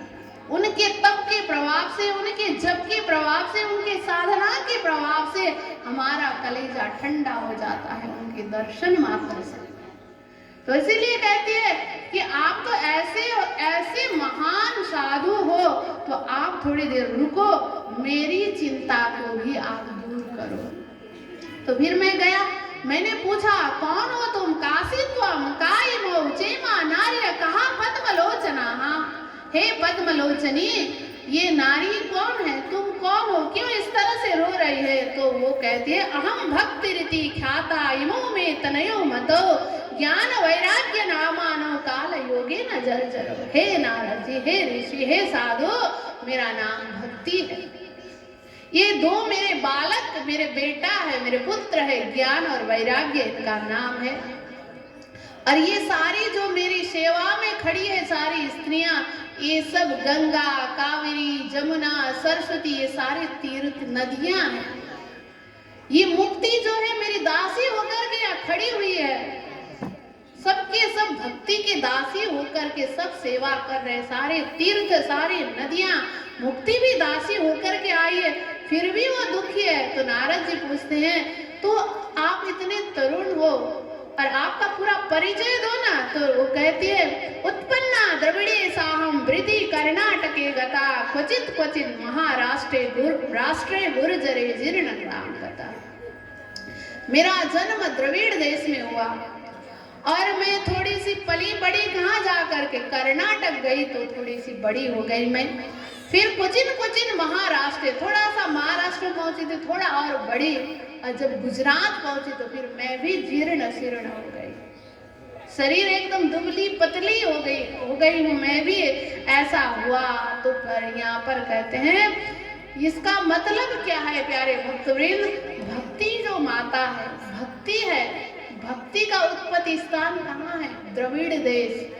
द्रविड़ देश हमारा हृदय, हमारा हृदय ना जब द्रविड़ होता है तभी भक्ति का जन्म होता है। सूखा सूखा एकदम कड़क हृदय में भक्ति की उत्पत्ति नहीं होती है। हृदय गीला होना पड़ेगा, हृदय द्रविड़ होना पड़ेगा। जब जितना जितना हम परमात्मा के विषय में सुनते हैं, उनके लीला, उनके धाम, उनके गान, उनके विषय में जितना जितना गान सुनते हैं, उतना ही हमारा हृदय कोमल होता जाता है। कोमल चित्त कर लीजिए रे धनी तणेरे वचन, जितने जितने धनी के बात हम सुनते जाते हैं, उतना उतना हमारा हृदय कोमल होता है। हाय, मेरे परमात्मा ने मेरे लिए इतना सब कुछ इंतजाम कर दिया है, उनको पहचानने के लिए, उनकी भक्ति करने के लिए इतना सब कुछ कर दिया, लेकिन मैं तो संसार में कहाँ डूबा पड़ा हूँ या कहाँ डूबी पड़ी हुई मैं। तो इस तरह से जितना जितना सुनेंगे, जितना जितना उतनी उनकी कृपा, उनकी महिमा, उनका मेहर, जितना जितना दर्शन करने लगेंगे ना, उतना ही हमारा हृदय द्रविड़ होता जाता है। हृदय में एक ऐसा विरह का बांध फूटने लगता है कि हाय, मैं कब मिलूं, कब मैं प्राप्त करूं उनको, कब मिलूं, कब उनके चरण में जाकर के मैं समर्पित हो जाऊं। जब ये भाव हृदय में आने लगेगा तो भक्ति उत्पन्न हो जाती है। और भक्ति कहाँ जाकर के बढ़ती है? भक्ति जाकर के कर्नाटक में बढ़ी हुई है। कर्नाटक, ये कर्ण प्रदेश, ये कर्ण प्रदेश में ना, जहां जितना जितना इस कर्ण प्रदेश से हम परमात्मा के गुणानुवाद श्रवण करते, जितना कथा सुनेंगे, जितना कीर्तन सुनेंगे, जितना भजन सुनेंगे, जितना महिमा सुनेंगे, तो उतना उतना ही भक्ति बढ़ती जाएगी, बढ़ती जाएगी, बढ़ती जाएगी। बीज तो डाल दिया जमीन में, लेकिन मल जल कभी न किया हो तो वो बीज क्या होगा? फुट के भी थोड़ा सा 2 पत्ती आने के बाद भी सूख करके वहीं राख हो जाएगा। तो भक्ति का बीज भी अंदर तो गया, और बार बार उसको मलजल करना पड़ता है कान के माध्यम से। इस कर्ण रूपी दोने से हमको परमात्मा की प्रेम रूपी महिमा को, महिमा रूपी रस को जितना जितना मान करते जाएंगे, उतना उतना भक्ति और फलती फूलती जाएगी। और कब जीर्ण होगी भक्ति? जब हमारे अंदर प्रमाद पैदा होगा, आलस्य पैदा होगा, जब स्वार्थ उत्पन्न होगा हमारे हृदय में, तो भक्ति फिर जीर्ण शीर्ण होती जाएगी। तो ये जो बात है, ये जो कथा है, ये जो रूपक है प्यारे भक्तवृंद, सुनने में तो बहुत मजा आता है, लेकिन इसका तात्पर्य हमें बूझना है, हमें समझना है और अपने जीवन में उतारना है। ये कोई बाहर की कहानी कथा नहीं है, ये हमारी बात है, हमको ही हमारे जीवन में हमें उतारना है इस बात को। देखिए, जब नारद जी ने ये बात सुनी, अब फिर वो कहती है, तो फिर आप कैसे तरुणी हुई? वृंदावन पुनः प्राप्य नवीनेन स्वरूपिणी। मैं जब वृंदावन में आई तो फिर नवीन शरीर मैंने प्राप्त किया, मैं तरुणी हो गई, क्योंकि वृंदावन भक्ति का माहौल है, भक्ति से ओतप्रोत है। वृंदावन के एक एक गली गली, एक एक भूमि में आज भी आप जाओगे तो वहां पर बस राधे राधे नाम की गुंजयमान ही सुनाई देता है। वहां पे रिक्शा में, साइकिल में कहीं घंटी नहीं है, सब राधे राधे राधे राधे ही बोलते हैं। और तो और ना, जब एक बगल वाले अड़ोस पड़ोस झगड़ा करते हैं ना, तो झगड़ा भी राधे राधे से ही शुरू होता है। बोलो कृष्ण कन्हैया लाल की जय। अरे राधे राधे करते हुए बुलाते हैं, झगड़ा करने में भी। तो पूरा ही वहाँ का भूमि भक्ति से ओतप्रोत भूमि में आई, तो भक्ति का नवीन स्वरूप प्राप्त हुआ। लेकिन ज्ञान और वैराग्य जैसे के तैसे रहे प्यारे भक्तवृंद। अब नारद जी ने ये बात सुनी तो नारद जी पूरा ज्ञान और वैराग्य को जगाने का उपाय करते हैं। तो उपाय क्या किया नारद जी ने? अब कैसे जगाऊं, क्या किया? कान में जाकर के बुलाते हैं, अरे ज्ञान, अरे वैराग्य, उठो, शीघ्र उठो, लेकिन उठते नहीं। नारद जी ने फिर वेद को सुनाया, उपनिषद सुनाया, बिल्कुल वो तो जैसे के तैसे बेहोश पड़ते हैं। अंत में जाकर के नारद जी ने गीता पाठ करके सुनाया। गीता पाठे मोहर मोहर, बार बार गीता पाठ सुनने के बाद एक बार तो उठा और आंख खोले दोनों बच्चों ने, फिर जमाई लेके जैसे के तैसे सो गए। नारद जी बड़े परेशान हो गए, क्या किया जाए। फिर उस समय आकाशवाणी हुआ नारद जी को, नारद सत्कर्म करो। नारद जी और असमंजस में पड़ गए। अरे इतनी देर तक मैंने सब कुछ सुनाया, उपनिषद सुनाया, वेद सुनाया, गीता सुनाया, ये सत्कर्म नहीं है, दूसरा मैं क्या सत्कर्म करूं? अब नारद जी सत्कर्म क्या है ये ढूंढने चले। वृंदावन से निकले, हरिद्वार की ओर चले। हरिद्वार पहुंचे, वहां पूछा सारे सबको ये सत्कर्म क्या होता है। वहां पहुंचते तो सबने हाथ ऊपर कर दिया। आप तो ब्रह्मर्षि हो, ब्रह्मा जी के खुद पुत्र हो, आपको पता नहीं होता, भला हम मनुष्य को कैसे पता चले। और कई लोग बड़े बड़े बहुत बड़े त्यागी मुनि महर्षि वर्षों से साधना तप कर रहे थे, तो उनको शर्म आई, तो नहीं जानेंगे कैसे बोलेंगे। तो उन्होंने क्या किया, अभी हमारा तो मौन है, मुंह की मौन वर्तव हमारा है करके चुप हो गए। कई उसी समय तीर्थ यात्रा के लिए निकल गए, कोई किसी ने बताया नहीं। तो फिर मैं वहां से भागे भागे अभी मैं यहाँ बद्रिकाश्रम में पहुंचा हूँ। अब बताओ आप क्या करना है। तो चार सनकादिकों ने नारद जी को ढांढस दिया, चिंता मत करो, कोई बात नहीं है, जल्दी हो जाएगा, इतनी बड़ी चिंता की बात नहीं है। नारद जी आश्चर्यचकित होते हैं कि अरे इतनी बड़ी बीमारी है, इतना सारा इलाज किया, बड़े बड़े डॉक्टरों को दिखाया, बड़ा बड़ा अस्पताल ले गया, कहीं कोई काम हुआ नहीं। और गांव का वैद्य कहता है 2 रुपया का चूरन चटनी दे करके इसको खिलाओ, सब बीमार चट हो जाएगा। तो ऐसी बात करते हैं ये, तो वही एकदम पॉकेट में रखी हो दवा, एकदम जल्दी ठीक हो जाएगा। क्या बात कर रहे हो आप? नारद जी कहते हाँ तो ऐसी बात है, कभी कभी ना ऐसा ही होता है। देश विदेशों का दवाई काम नहीं करता है, वैद्य का 2 रुपया का चूरन चटनी भी काम कर जाता है। तो बताओ क्या है उपाय? तो उन्होंने बताया सनकादिक ने, श्रीमद् भागवत सप्ताह सुनाओ। बोलो कृष्ण कन्हैया लाल की जय। अरे मैंने वेद सुनाया, उपनिषद सुनाया, गीता सुनाया, पुराण सुनाया, सब सुनाया, अब भागवत सुनाने की क्या जरूरत है? भागवत तो वेद रूपी वृक्ष का फल है। हमने पूरा वृक्ष ही सब वहां पे उड़ल दिया, जड़ उखाड़ करके सब डाल दिया, काम नहीं बना, फल से कैसे काम बनेगा?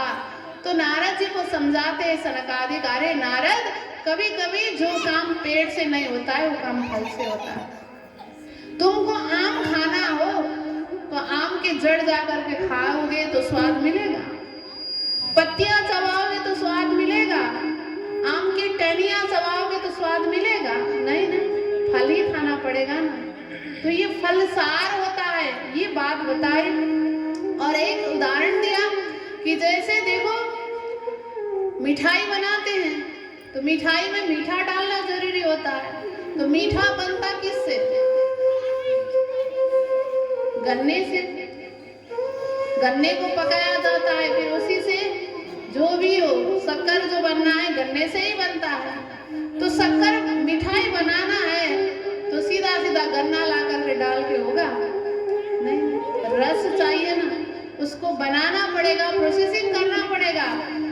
तो हे नारद, वो फल प्रोसेसिंग किया हुआ चीज है, फल सार है। जहाँ सार काम करेगा वहाँ पेड़ काम नहीं करेगा। जब ये बात बताई, फिर नारद जी ने अब कथा का आयोजन किया। कहाँ करेंगे कथा? निश्चय हुआ कि हरिद्वार में करेंगे, आनंद घाट में कथा करेंगे।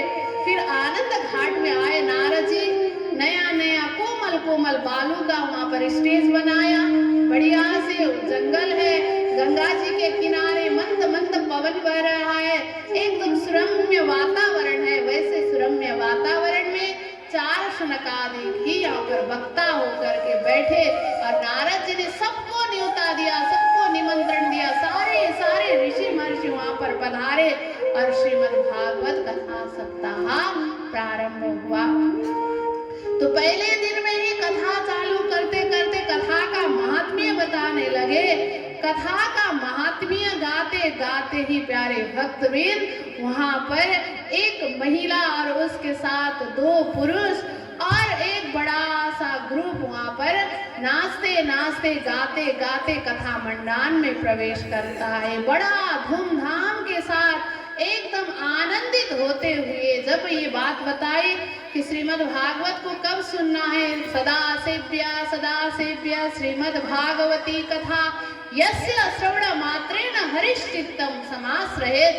श्रीमद् भागवत की कथा हर पल हर वक्त सुनना चाहिए, जिसके श्रवण मात्र से हृदय में परमात्मा का आगमन हो जाता है। तो ऐसी कथा की महिमा जब बताई तो वहां पर एक बड़ा सा ग्रुप आकर के कथा मंडान में प्रवेश हुआ, नाचते गाते बड़ा धूमधाम से आकर के, और वो मैदान कथा का जो मंडान है बड़ा ही आनंददायी माहौल हुआ। आइए यहाँ पर भक्ति जग करके आए, ज्ञान और वैराग्य भक्ति के साथ जग करके कथा में रस लाने के लिए उस कथा मंडान में प्रवेश करते हैं। तो हमारे भी हृदय में सोए हुए ज्ञान और वैराग्य अवश्य जगे होंगे। भक्ति मैया ज्ञान वैराग्य को लेकर के हमारे हृदय में प्रवेश हो गई है। तो आइए थोड़ा सा भक्ति का अनुसरण करेंगे, थोड़ा सा आनंद लेंगे। आइए। हो मुझे चढ़ गया भक्ति रंग, रंग मुझे चढ़ गया भक्ति रंग,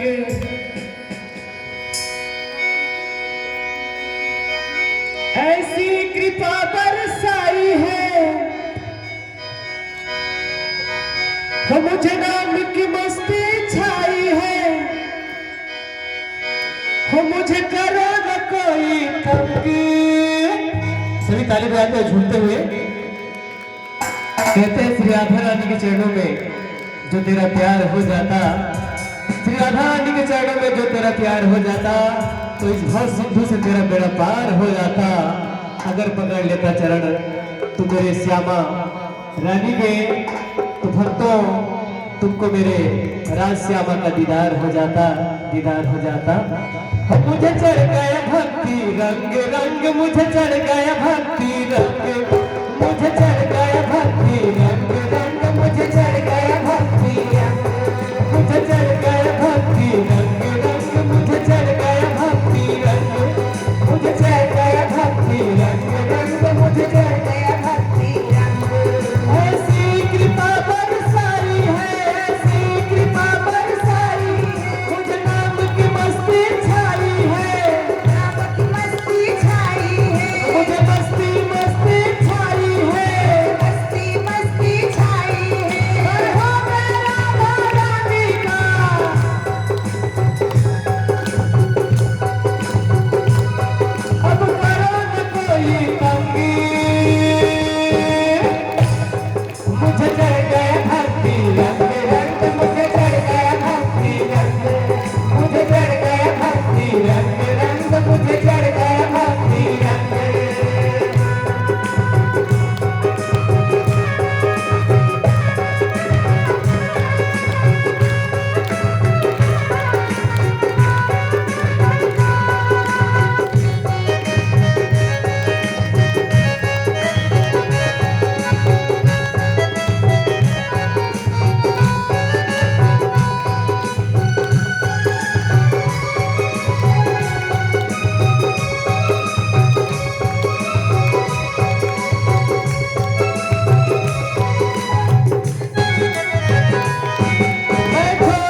में प्रवेश करते हुए पूछती है कथा व्यास को कि मैं कहाँ बैठूं, मेरा कहाँ स्थान है। तो यहाँ पर स्वयं इस कथा मंडल में स्वयं परमात्मा की भी उपस्थिति है। तो बहुत सारे सब ऋषि महर्षि सब संत मुनि महात्मा गण सब है। तो भक्ति को यहाँ पर ऐसा स्थान दिया जाता है कि हर आज के उपरांत जहाँ जहाँ भी परमात्मा का कथा, परमात्मा की लीला गुण का चिंतन हो, अनुराग हो, वहाँ पर आपकी उपस्थिति होनी चाहिए, वहीं आपका निवास होगा। इस तरह से आशीर्वाद मिलता है भक्ति मैया को। प्यारे भक्तवृंद जब ये कथा सुनते हैं शौनक आदि ऋषि महर्षि तो कहते हैं ज्ञान और वैराग्य तो इनके पास तो ऐसा सामर्थ्य था ही। और ये जो भागवत की कथा है ज्ञान और वैराग्य को जगाती है, भक्ति को तरुण करती है, भक्ति को जवान करती है, भक्ति को भी सुख देती है ये कथा। और क्या क्या करती है, कैसे कैसे लोगों को ये फायदा करती है। तब यहाँ एक प्रसंग बताते हैं कि ये जो भागवत की कथा है, पापी से पापी जीवन में कभी किसी ने सत्कर्म किया ही नहीं हो, जीवन भर पूरा अपराध किया हो, और जब शरीर छोड़ता है, शरीर छोड़ने के बाद भी वो कहीं का नहीं रहता, अंत में उसको कुकर्म के कारण हो जाकर के प्रेत योनि धारण करता है। तो ऐसे प्रेत को भी ये कथा मुक्ति प्रदान करती है। बोलो कृष्ण कन्हैया लाल की जय। तो कैसा कौन प्रेत है, तो इस विषय में यहाँ पर धुंधुकारी की कथा सुनाई जाती है कि एक तुंगभद्रा नदी के किनारे में एक उत्तम नगर नाम का एक नगर था। उस नगर में एक आत्मादेव नाम के ब्राह्मण रहते हैं। तो उन ब्राह्मण की जो ब्राह्मणी थी उसका नाम धुंधुली था। आत्मादेव ब्राह्मण और धुंधुली बड़े मजा के साथ रहते हैं। तो बहुत धन धान्य से परिपूर्ण है, ऐश्वर्य से परिपूर्ण है, पर एक ही बात की कमी थी, इनके जीवन में कोई संतान नहीं थी।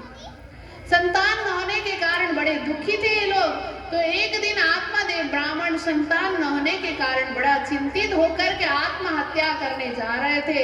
रास्ता में एक संत की कृपा हुई, फल मिला, फल लेकर के आए, लेकिन उसकी जो पत्नी थी धुंधुली बड़ा ही अटपटा स्वभाव की थी।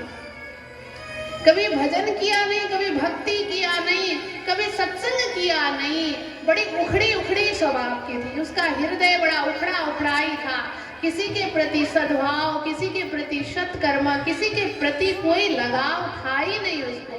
हर दिन लोगों को झगड़ा करवाना, लोगों को एक आपस में मारा पिटाई करवाना, यही उसका काम था। तो उसने आत्मादेव ब्राह्मण की बात सुनी नहीं। आखिर में जो फल था वो अपनी बहन की बात को सुन करके गौ मैया को खिला दिया, गौ माता को।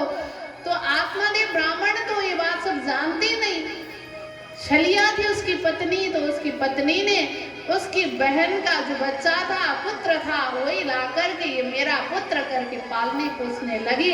उसके 3 महीने बाद में गौ माता ने एक सुंदर पुत्र का जन्म दिया, जिसका स्वरूप पूरा का पूरा मनुष्य का जैसा और केवल कान गौ का जैसा था। गौ के जैसे कान होने के कारण उसका नाम गोकर्ण रखा गया। धुंधुली का जो पुत्र था उसका नाम धुंधुकारी रखा गया।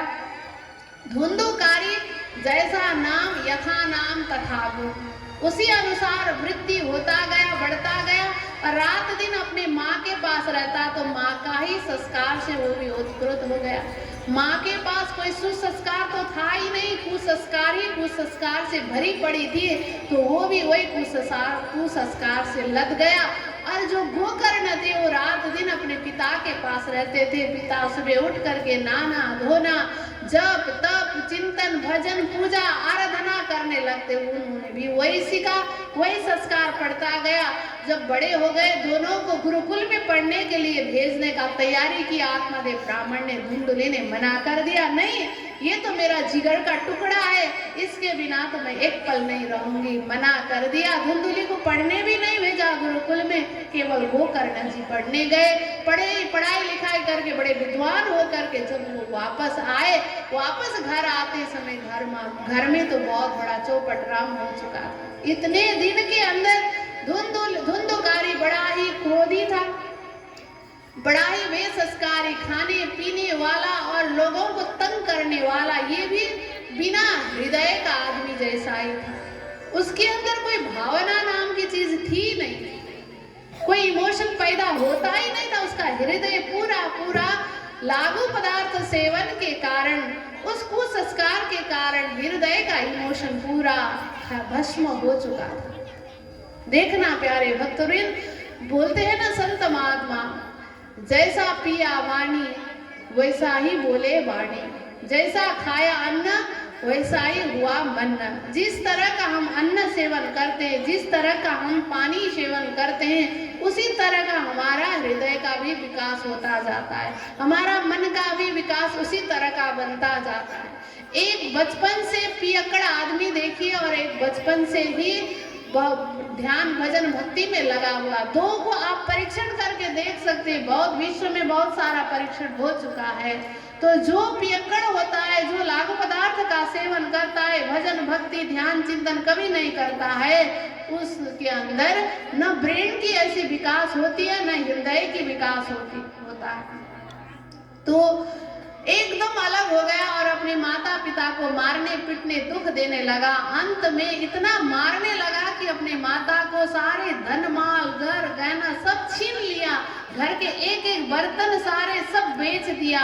और उतना करने के बाद भी जब नहीं हुआ, अब कुछ तो है ही नहीं, बूढ़े माता पिता के पास जो कमा के जीवन भर लगा के रखा था वो तो खत्म हुआ, और कहीं आने का आय स्रोत है नहीं, अब कहाँ से दे। जब नहीं निकलने लगा धन संपत्ति तो मारने लगा। तो जब मारने लगा तो आत्मादेव ब्राह्मण बड़े दुखी हो गए, बड़ा ख्याति था उनका समाज में, बड़े पूज्य थे।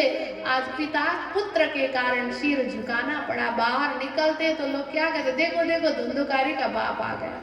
पहले लोग जब उनको मिलते थे तो प्रणाम करते थे, रास्ता छोड़ देते थे, अब उनको देख करके लोग पीछे हट जाते, धुंधुकारी का बाप आ गया। तो उनको जीते जी मरने का जैसा हुआ, आत्महत्या करने के लिए निकल पड़े। तो वो जब निकल पड़े, इधर धुंधुली ने भी कुएं में कूद करके आत्महत्या कर दिया। जब अब ये अकेला रहा, मनमोजी था, उसके ऊपर कंट्रोल करने वाला कोई नहीं था। अब उसने क्या किया, 5 वेश्या को घर में लाया, उसी वेश्या के अनुरूप ये चलने लगा। आखिर तो इन वेश्याओं को भी संपत्ति चाहिए था, बड़े संपत्ति का मांग करते थे। एक दिन गया राजा के यहाँ चोरी करके लाया और बहुत सारा धनमाल आया। देख करके इन वेश्याओं ने सल्लाह किया कि आज तो बड़ा माल आ गया, अगर इसको हम ऐसे ही रखेंगे तो ये माल भी जाएगा, राजा तो ढूंढते ढूंढते आएंगे, राजा के सिपाही इसको पकड़ेंगे तो इसके साथ साथ हम भी पकड़े जाएंगे। इससे अच्छा तो अभी इसका काम तमाम करते हैं, जो संपत्ति लाया आपस में बांट लेते हैं। ये सलाह किया और सबने मिलकर के धुंधुकारी को सोए हुए अवस्था में क्या किया, जलता हुआ अंगारा निकाला और उसके मुंह में डाल दिया। अब सोचिए, जलता हुआ अंगारा किसी के मुंह में गया तो क्या हाल हुआ होगा। अब वो चिल्ला भी नहीं सकता, किसी को पुकार भी नहीं सकता। ऐसे अवस्था में फिर ऊपर से तकिया से मुंह में ऐसे कस करके उसको प्राण लिया, और प्राण लेने के बाद क्या किया, बाहर लेके जाए तो हल्ला होगा, लोग देखेंगे। घर के ही अंदर उसको गड्ढा खोद करके दफना दिया। और कल सुबह होते ही सारा धनमाल बांट लूट करके फरार हो गए। ये जब अब ये धुंधुकारी क्या किया, जीवन में कभी सत्कर्म नहीं किया, शरीर तो छूट गया। अब शरीर छूटने के बाद जीव को तो अब कोई ठिकाना लेना है, तो कहीं ठिकाना मिला नहीं। जीव आखिर में प्रेत योनि को प्राप्त करता है। प्रेत योनि प्राप्त करने के बाद भटक रहा है। जब गोकर्ण जी पहुंचे तो प्रेत ने बहुत उनको ऐसे बहुत तंग किया। प्रेत ने तो उन्होंने पूछा तू कौन है, बोला नहीं। फिर उन्होंने अपने मंत्र के शक्ति से जल छिटका तो बोलने लगा, मैं धुंधुकारी हूँ, मैं तुम्हारा भाई हूँ, धुंधुकारी मेरा नाम है, मैंने प्रेत योनि को धारण किया है, मैं नहीं तर सका, मेरा उद्धार करो। रोने लगा। आखिर में गोकर्ण ने, अब मैंने तेरे नाम में तो गया में जाकर के श्राद्ध किया है, तू भी फिर भी पार नहीं हुआ। तो क्या कहते हैं यहाँ पर गोकर्ण जी को, धुंधुकारी क्या कहता है, गया गया में जाकर के 100 श्राद्ध करो तो भी मुझ जैसा प्रेत का मुक्ति नहीं होगी। गया श्रद्धे सते नापी, 100 श्राद्ध करने पर भी मेरी मुक्ति नहीं होगी। तो क्या किया जाए? तो आप ज्ञानियों पूछो। फिर भगवान सूर्य को पूछा, सूर्य ने बताया भागवत सप्ताह करो गोकर्ण धुंधुकारी के नाम में। तो फिर गोकर्ण जी ने सप्ताह का आयोजन किया। तो सप्ताह का आयोजन में आह्वान किया उसको, वो आकर के एक बांस में, वहां पर 7 गांठ वाला बांस था, उसी बांस में आकर के बैठा। तो प्रत्येक दिन एक कथा सुनता गया और एक एक बांस का जो ग्रंथि है वो फटती गई। अंत में 7वां दिन में उस श्रीमद् भागवत कथा के प्रताप से प्रेत योनि से मुक्त होकर के दिव्य योनि धारण करके भगवत धाम को चला गया। बोलो श्री कृष्ण कन्हैया लाल की जय। श्रीमद् भागवत महापुराण की जय। इस तरह से प्यारे भक्तवृंद ये श्रीमद् भागवत ज्ञान महायज्ञ श्रीमद् भागवत कथा की महिमा बताए। तो इसको सुनने के बाद और महिमा को सुनने के बाद श्रीमद् भागवत के आगे अब प्रथम अध्याय में प्रवेश करते हैं। जन्माद्यस्य तन्वयादि तरतः चार्थेषु विज्ञ स्वराट तेने ब्रह्म हृदयादि कवय मुह्यन्ति यत्सूरय तेजो वारि मृदं यथा विनिमयो यत्र त्रिसर्गो मृषा धाम्ना स्वेन सदा निरस्तकुहकं सत्यं परं धीमहि। श्रीमद् भागवत प्रथम अध्याय का प्रथम श्लोक, प्रथम स्कंद प्रथम अध्याय का प्रथम मंगलाचरण का श्लोक, यहाँ पर भी वस्तु का निर्देशन किया गया है। फिर हम कल परसों के प्रसंग में बीच बीच में इनके ऊपर फिर हम विश्लेषण करते जाएंगे।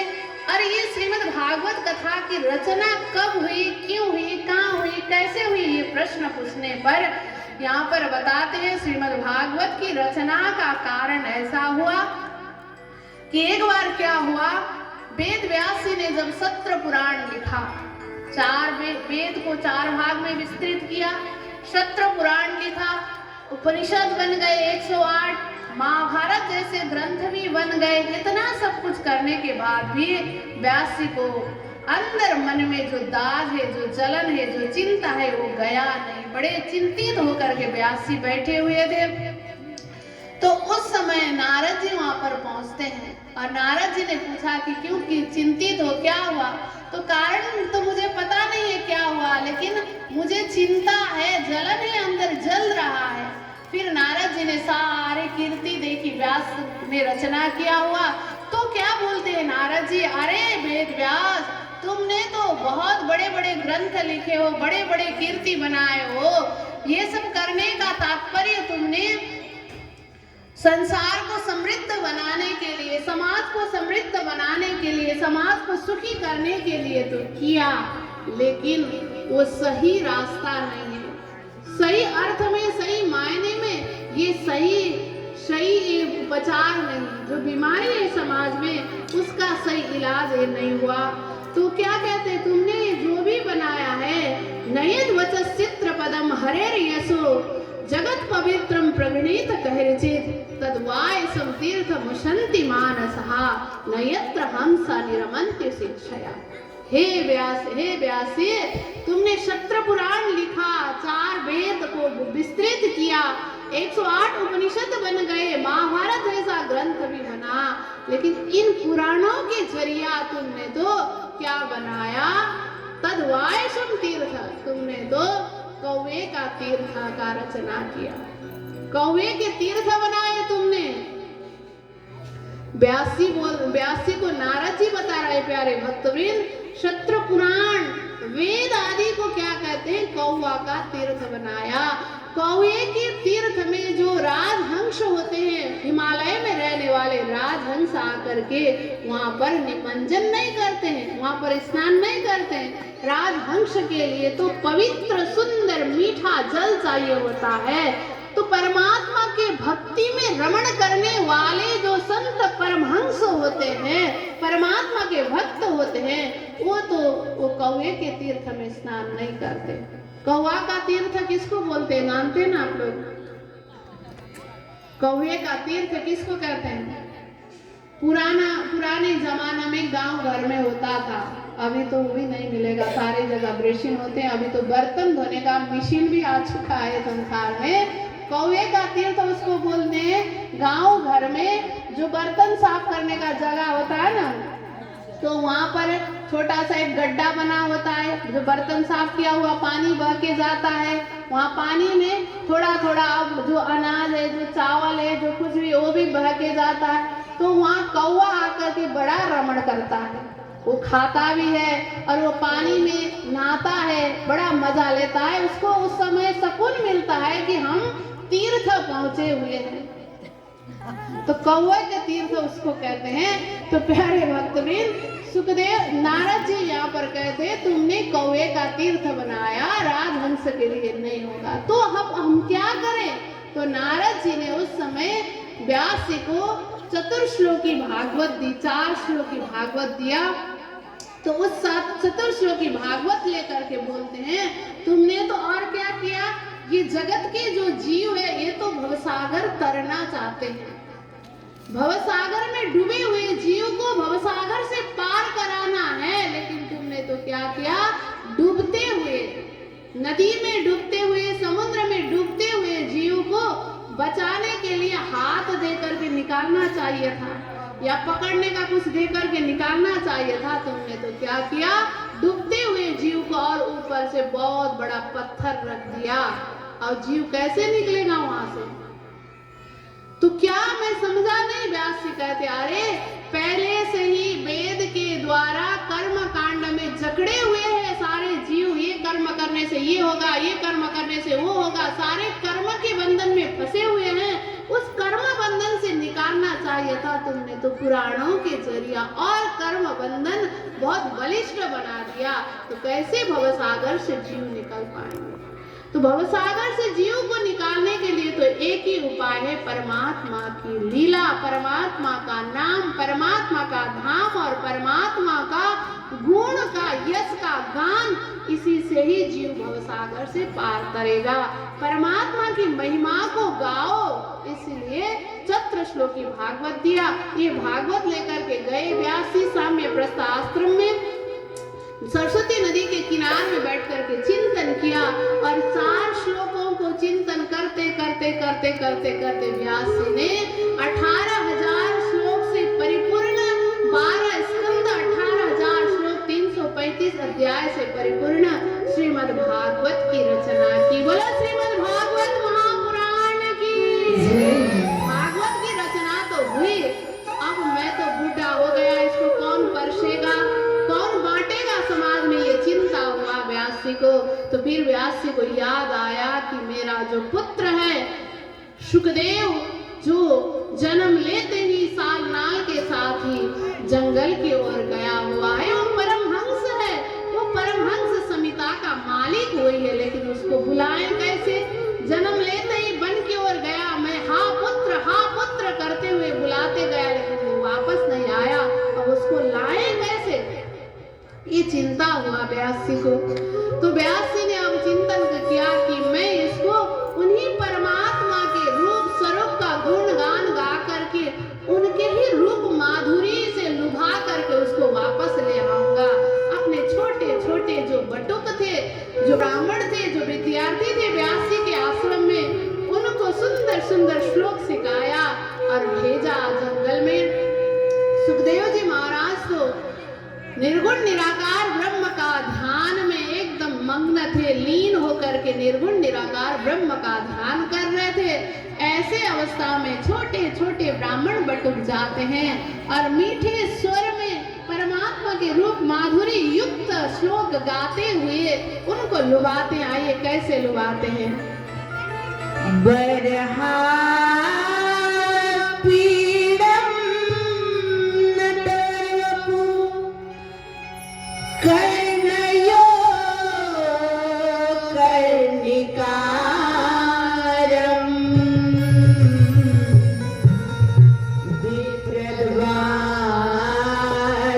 विप्रद्वासकनककपिशं वैजयन्ती च मालम्।